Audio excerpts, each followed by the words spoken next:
Okay guys, I'm out in the garage for just a couple of minutes to ask you guys a couple of questions. I'm getting ready to do what I gotta do here spray wise, and I did have a couple of questions since the last time I painted professionally or using professional equipment. I used my DeVilbiss, which was a regular siphon feed back then, and I know lots changed. Now I'm going to be using HVLP gun. What is a baseline pressure I start at? I guess first I'm going to be putting the epoxy primer on.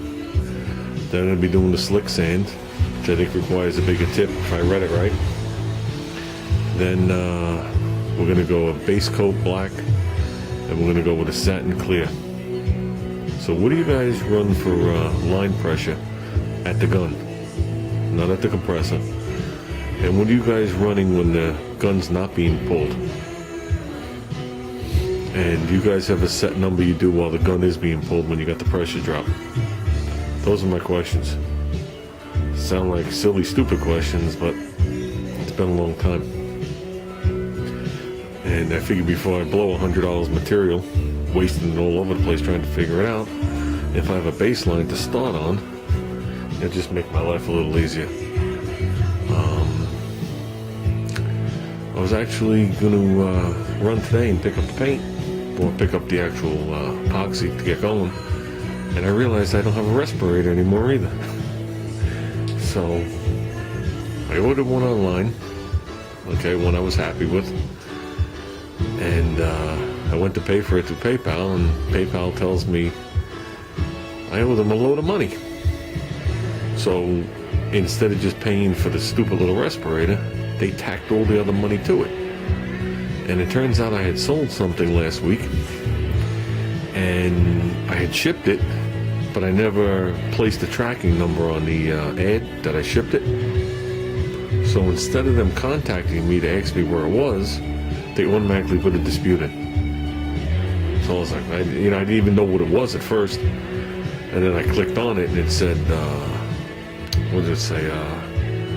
Item not received or whatever it was. So I had to straighten it all out to PayPal. Well, straightened it out to the best of my ability. We put the tracking number from a couple of days ago on there and sent it to the guy. And you should have the package tomorrow. But until then, the only way I could use my PayPal account is if I pay for the money that was sent to me, then put on hold. I was like, that's not happening. So with that, I'm not buying a second respirator. So I went online and I paid for it with a different PayPal account. So that's basically what held me up, if you can believe it, a stupid respirator. But, you're spraying death out of the gun, so you might as well have something to protect you. So, and then they don't make the respirator I used to have. I used to have a Sharp, and I really liked it. It seemed to fit my face well. And it was easy to, I don't know, it was just, to me it was very comfortable. And I lost it in a welding accident, to say the least. I left it in my buddy's shop one night while we were working. And I laid it there on the bench. I came back the next day, and there was a new respirator sitting there. And at that point, they had stopped making it. It got a couple of sparks that landed on it, and the thing ignited and melted into a ball. So, but that's besides the point. Like I said, guys, if you guys can just give me a baseline, what to start the gun pressure at, and then I'll figure it out from there. You know what I mean? I don't want to start it at 20 if it should be a 40. I don't want to start it at 40 if it should be 30. Just something for me to tune the gun at, to get moving. And we're going to see how this gun works spraying this stuff, because if I can't get it to lay down the epoxy or the slick sand, I'll be buying a gun. So, because if I understand it correctly, when you shoot satin clear, there's no sanding it and wheeling it, because then it's pretty much gloss clear. So I guess we're gonna have to see. One other question. I have the paper to mask off the car. I have enough to mask off 800 cars, actually. He also got this clear plastic that seems very sticky that I'm afraid to put on the car. My question is I'm going to mask off the car in the paper. I don't care about that. It's actually two questions.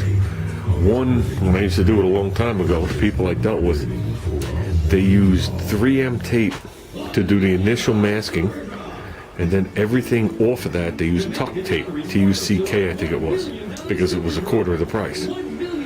And they found that that tuck tape, if you used it for the regular masking, would always give you an issue, and it always seemed to leave glue behind. What do you guys recommend for masking tape that I can mask? Because I want to back mask here, and then I got to mask off some stuff. I don't have any window fuzzies or anything in the car right now, or belt moldings, whatever you guys want to call it. I know it's an out of belt molding, but you say out of belt molding, some people know them as window fuzzies. You say window fuzzies, they say belt molding.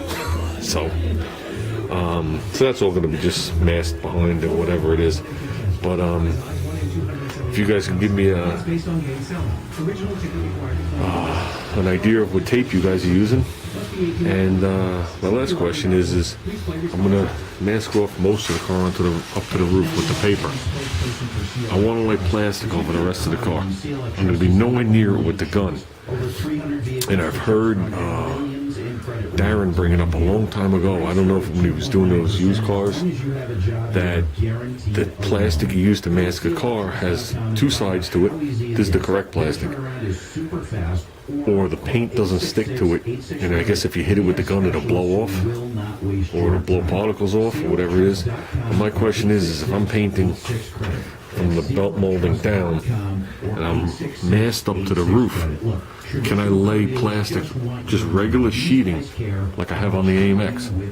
Can I lay that on top of the car? Tape it down first, and then put the paper up, up and over it? Will that give me any kind of issues? Since I'm really not going to be anywhere near it. Because I don't want to mask off the whole car with paper. Like I said, guys, let me know what you think. I'll roll around any ideas you guys got out there. I guess that's about it. We're gonna get going. We are going on it. We're definitely going. So, last week of my son's school, a couple of finals, then all the pressure should be relieved out of the house for a while. Hopefully. So, and that's gonna be it, guys. Like I said, any information you guys give me, anything will be helpful. I don't want to sound stupid, naive, or any kind of bad questions, but my theory always is there's no such thing as a stupid question unless you ask the second one before the first one's answered. So, with that, I guess I'm going to call it a night, guys.